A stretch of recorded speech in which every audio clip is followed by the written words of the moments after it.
Layer skin hair and laser clinic లో latest టెక్నాలజీతో laser hair removal, anti ageing and hair fall issues కి advance treatments అన్ని ఇక cost గురించి వరి అవ్వాల్సిన అవసరం లేకుండా అందిస్తున్నారు. ఇంకా మీ కాన్ఫిడెన్స్ ని తిరిగి తెచ్చుకోండి. Get your free consultation now.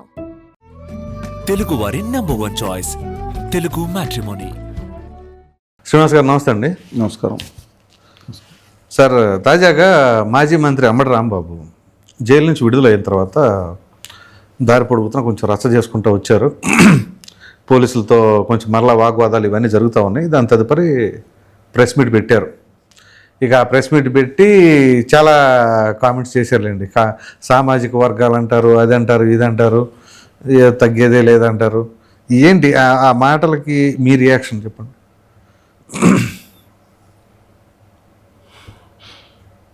Rambabu గారు సమాఖ్యాల సమయంలో కూడా తెలిసిన ఆయన యొక్క అభిమానం రాజశేఖర రెడ్డి గారి విషయంలో ఎట్టి పరిస్థితులను సందేహించగలిగింది కాదు. జగన్మోహన్ రెడ్డి గారు బయటకు వచ్చిన వెంటనే ఆ రోజు ఈ రోజు వరకు వెన్నంటే ఉండి పాదయాత్రలో ఉన్న ఎట్టి పరిస్థితులను చెల్లించకుండా ఉన్న వ్యక్తుల్లో అతి కొద్ది మందిలో ఎవరన్నా చెప్పాలంటే, ఇప్పుడు ఆదినారాయణ రెడ్డి గారు ఎలా ఉన్నారు, మిగతా బాలినేని శ్రీనివాస్ గారు ఎలా ఉన్నారు చాలామంది చూసాం. తర్వాత దువ్వాడ శ్రీనివాస్ గారు ఎలా ఉన్నారు చూసాం. అలా కాకుండా ఒక పార్టీ నాయకుడి పట్ల అంకిత భావంతో ఉన్న అంతవరకు లాయల్టీ కానీ అదంతా వెరీ లాయల్టీ. కానీ విచిత్రంగా ఉంది, ఆయన మాట్లాడుతూ ఉంటే ఇవాళ అనేక మంది నాయకులు జైళ్ళకి వెళ్ళి వచ్చిన తర్వాత అవినీతి కేసుల్లో కానీ ఇలా అడ్డమైన కేసుల్లో లేదా పిచ్చి కేసుల్లో లేదా ఇంకో బూత్లు, అసలు వీళ్ళకి స్వాతంత్ర సమర యోధులకు వచ్చేంత ఓవేషన్ వీళ్ళని రిసీవ్ చేసుకుంటాం. నాకు ఎవరన్నా కానీ హూమ్ ఎవరిట్ మేబీ, నేను ఐమ్ నాట్ పిన్ పాయింటింగ్ 1%. అదేలేండి, అసలు నాకు అర్థం కావట్లేదు ఏంటండి ఇది.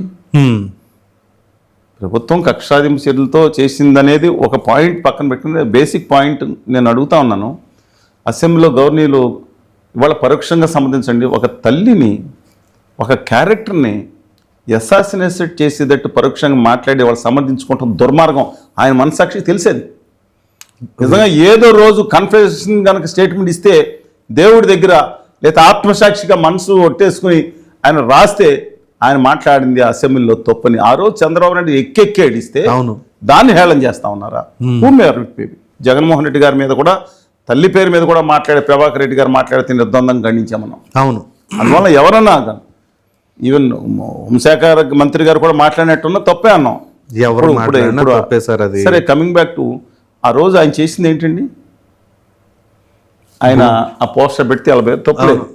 కానీ బయటకు వస్తే ఆయన మాట్లాడింది ఇవాళ 2 విషయాలు నేను చెప్తున్నాను. ఈ 2 పార్టీలకు నచ్చకపోవచ్చు, 3 పార్టీలకి స్వతంత్ర వ్యక్తిత్వంతో చెప్పడం కూడా కావాల్సిందే అనే అభిప్రాయం రావాలి. ప్రజలు ఎటో సైడ్ ఉంటే 2 లక్షలు 5 లక్షలు చూస్తారు. చూడకపోయినా 10 మంది చూసిన చాలండి. గంగి గోపాల్ గరిటెడ్ అయినా చాలా తిట్టుకున్న వాళ్ళు తిట్టుకోనండి. ఆ కింద వాళ్ళకి నేర్పిన తల్లిదండ్రులు నేర్పిన సంస్కారంతో వాళ్ళు వ్యాఖ్యలు రాస్తారు. పూర్తిగా వ్యాఖ్యలన్నీ వాళ్ళ తల్లిదండ్రులకి, వాళ్ళ కుటుంబ గొప్పదనానికి, వాళ్ళ దేవుడికి, వాళ్ళ నాయకుడికి చెందుతాయి. మనకేం అక్కర్లేదు. ఆ క్రెడిట్ అంతా వాళ్ళకే చెందుతుంది. పూర్తిగా సంపూర్తిగా వ్యాఖ్యలు చేసేయని ఆ గొప్పతనం వాళ్ళకి చెందుతుంది. మిమ్మల్ని తిట్టినా అదే చెందుతుంది వాళ్ళకి, పొగిడినా అదే చెందుతుంది వాళ్ళకి. సరే, coming back to the point. Rambabu గారు మాట్లాడింది సుభాషితాల, అదే కదా. జగన్మోహన్ రెడ్డి గారు ఏం మాట్లాడతారు? ఏదో అది కాదండి. పోనే దాడి జరిగితే మనం ఖండించాం. దాడి జరిగితే బీపీలు తెచ్చుకున్న వాళ్ళు ఏం చేస్తారు? మరి వీళ్ళకి కూడా బీపీలు వచ్చినాయేమో. ఇప్పుడు ఆయన చెప్పిందే మల్లి గారికి, రామచంద్ర గారికి, ఎవరు 3 పేర్లు చెప్పారు కదా ఆయన, వాళ్ళందరూ కూడా బీపీలు వచ్చినాయో. మన బీపీలు వచ్చింది మీ నాయకుడు చెప్పినప్పుడు మీ నాయకుడికి వ్యతిరేకంగా మాట్లాడకూడదు.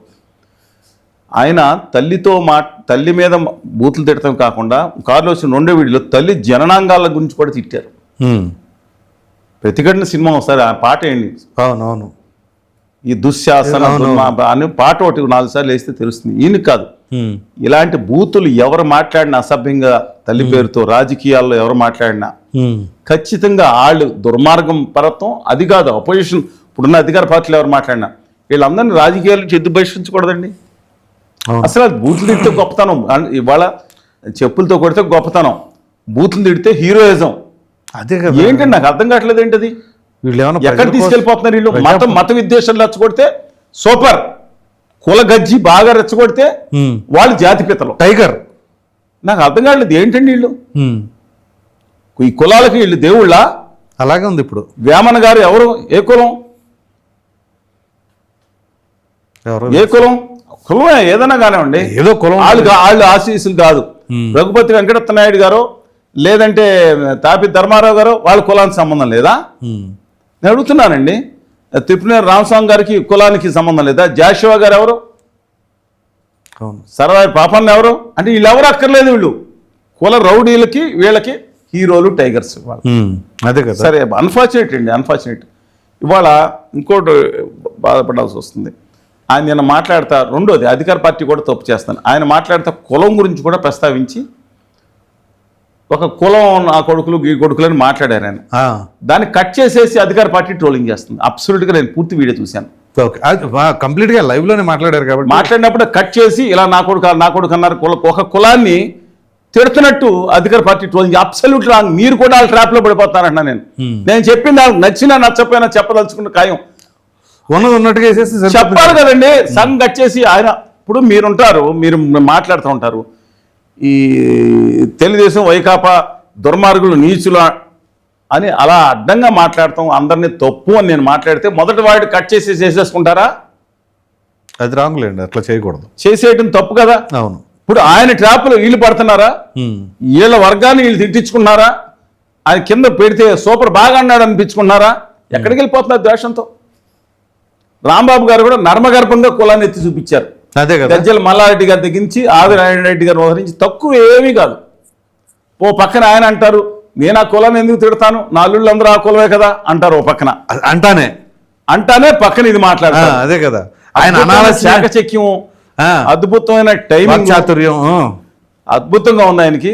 కాబోయే మరొకసారి డెఫినెట్ గా ఆయన మంత్రి అధికారంలో, వాళ్ళ పార్టీ అధికారంలో వస్తే ఈ తప్ప 2.5 సంవత్సరాలు కదా, 5 సంవత్సరాలు మంత్రి పదవి ఇలాంటి వారికి గ్యారంటీ అని చెప్పి అక్కడ జరుగుతుంది. బట్ అన్ఫార్చునేట్ నేను చెప్తున్నాను, రాష్ట్రం మొత్తం సబ్జెక్ట్ డైవర్ట్ అయిపోతుంది. పొద్దున్న లేస్తే టీవీలో చర్చలు ఈ చెప్పుల గురించి, ఈ చర్చలు బూతుల గురించి, ఈ చర్చల అక్రమ సంబంధాల గురించి. ఈ జీవితం మన కర్మ దౌర్భాగ్యం అన్నింటిలో కాదులేండి చూపించిన మన కర్మ దౌర్భాగ్యం ఏంటంటే అది నొక్కితే అది వస్తుంది, ఇది వద్దని చెప్పినా అదే వస్తుంది. అంటే మీరు కొన్ని దశాబ్దాలుగా చూస్తున్నారు కదా, అంబటి రాంబాబు నైజం అసలు స్వతహాగా అట్లాంటిదైనా ఇప్పటివరకు ఎప్పుడన్నా మాట్లాడారా, లేకపోతే మొన్న మాత్రం లేదండి. ఆయన రాజశేఖర్ గారు విధేయతగా ఉన్నారు కాబట్టి, కానీ ఏ కులానికి భుజం గురించి కాదు నేను అంటుంది, మతం మీద కానీ పొందం గుంచుకుని ఇలా మాట్లాడే అయ్యండి. అక్కడ కృష్ణా గోదావరి జిల్లాలో లేకపోతే ఇంకో చోట, ఇప్పుడు తెలంగాణలో కనుకోండి ఇంకో పదం వస్తుంది, మిగతా అనిపోదాలి. ఏమండి అక్కడ నేర్చుకుని మా గోదావరి జిల్లాలో పొద్దున్న లేస్తే సంస్కృత భాషలో చాలా గొప్పగా మాట్లాడే వాళ్ళు చాలామంది ఉంటారు. ఏ రాక్ కాదు, ఇవాళ బూతులు తిట్టడానికి శక్తి అక్కర్లా, అడ్డమైన మాటలు మాట్లాడటానికి శక్తి అక్కర్లా, ఆపుకుంటానికి శక్తి దమ్మున్నాడు. ఎవడంటే ఆపుకున్నాడు, లూజ్ చేసుకున్నాడు, శక్తి కాదు, మాట్లాడినాడు కాదు. గొప్ప హీరోయిజమా? అది హీరోయిజం కాదు. ఎవరికి రాదండి, ఎవరికి రాదు బూతులు, ఎవరికి రావు. దానికన్నా డాక్టరేట్ చేసిన ఉన్నారు మా ఊళ్ళో. 4 రోజు తిప్పుతా దాన్ని నిగ్రహించుకోవడం. పక్కన సంస్కృతం మా ఘనాపాటిలో పక్కన మాట్లాడుతూ ఉంటారు, కింద ఏమో కొంతమంది మిగతా వాళ్ళు ఇది కూడా మాట్లాడుతుంటారు. రెండు నేర్చుకున్న సంస్కృతి మా దగ్గర బాగా ఉంది. సంస్కృత ఆంధ్ర పండితాల్లో దిగ్గజాలు ఉన్నారు, వీటిలో కూడా ఉంటారు. ఏది తీసుకుంటాం మనం? చెడు తీసుకుంటామా, మంచి తీసుకుంటాం? ప్రజాప్రతినిధి, మాజీ మంత్రి, 2 సార్లు ఎమ్మెల్యే, అవును, ఒకసారి మంత్రి, ఒకసారి ఏపీఎస్సీ చైర్మన్ అని చెప్పారు. అవును, నలుగురికి ఆదర్శంగా ఉండాలండి. ఆయన ఇంటి మీద ఇంకోటి చెప్తున్నాను, దయచేసి ఉండవల్లి గారికి చెప్పినా మిగతా వారికి చెప్పినా, ఆయన మాట్లాడిన దాన్ని ఫస్ట్ నిర్ద్వందంగా ఖండించండి. సెకండ్, ఆయన ఇంటి మీద చేసిన దాడిని డబుల్ ఖండించాలి. దుర్మార్గం అంటున్నాను, భౌతిక దాడులని నీచం అంటున్నాను. కానీ అంతకుముందు తల్లి పేరుతో మాట్లాడటం చేయటం అది ఇంకా మహాపాపం. అది అంటే వీళ్ళు మాట్లాడితే ఇంకొక ఆవిడ ఆవిడ ఎవరిని ఉపేక్షించమన్నారు, కేసు పెట్టాలి.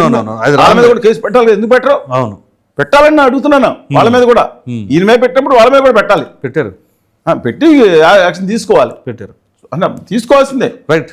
అంతకన్నా ముఖ్యంగా ఈ సోషల్ మీడియాలో వీళ్ళు పెట్టి ముందర ఎక్కువ 1000 మందిని లోపలేయండి, సెట్ అయిపోద్ది. ఫోన్ ఉంది, అడిగేవాళ్ళు లేడు కదా అని బూతుల మీద పెడుతున్నారు కదా, ఒక్క 1000 మందిని లోపలేసి ఒక 2 years లోపల పెట్టండి, లైన్లోకి వచ్చేస్తారు అందరూ. లేదా కనీసం సమాజం బాగుపడదు. ఏంటంటే ఆ నాయకుడే తిట్టాడు, ఏం పీకలేకపోయారు, మన్న ఏం చేస్తారని ఇది గొడవ. ఇదే రేపొద్దున్న ఫోన్లు ఇచ్చింది తీసుకుంది కొనుక్కుంది అటవైన బూతులు రాయటానిక? తప్పండి. అభ్యుదయ భావాలు ఒక ఈ ఆంధ్రప్రదేశ్ తెలంగాణ ఎంతో అంటే ప్రాంతం ఎంతో ముందుండే అభ్యుదయ భావాలతో ముందుండే దేశం అంతా they to look at this look at Andhra Pradesh చూసేవాళ్ళు. ఇవాళ ఎక్కడ కులాలతో కొట్టుకు చచ్చిపోతారా, ఎక్కడ ఇళ్ల మీదకి వెళ్ళి దాడి చేస్తారా, అధికార ప్రతినిధి బట్టలు ఎలా కొడదాం లేదా గొడ్లు తీసుకోవడం ఎవరు మాట్లాడతారా? ఏ రాష్ట్రాల్లో అంటే ఇలా చూపించుకోవాలా? ఏ మత విద్వేషాలతో కూడిన తప్పండి. అభ్యుదయమైన ఆంధ్రప్రదేశ్ తెలుగు జాతి ఈ ప్రపంచంలో గొప్పగా ఉండాలంటే ఇలాంటి అసాంఘిక శక్తులు, మళ్ళీ చెప్తున్నా, అసాంఘిక శక్తులను దాడి చేసేవాళ్ళు కాదు మాత్రమే కాదు, ఇలాంటి వాళ్ళు కూడా కొంచెం దూరంగా పెట్టారు. ఇప్పటికన్నా మార్చుకోండి.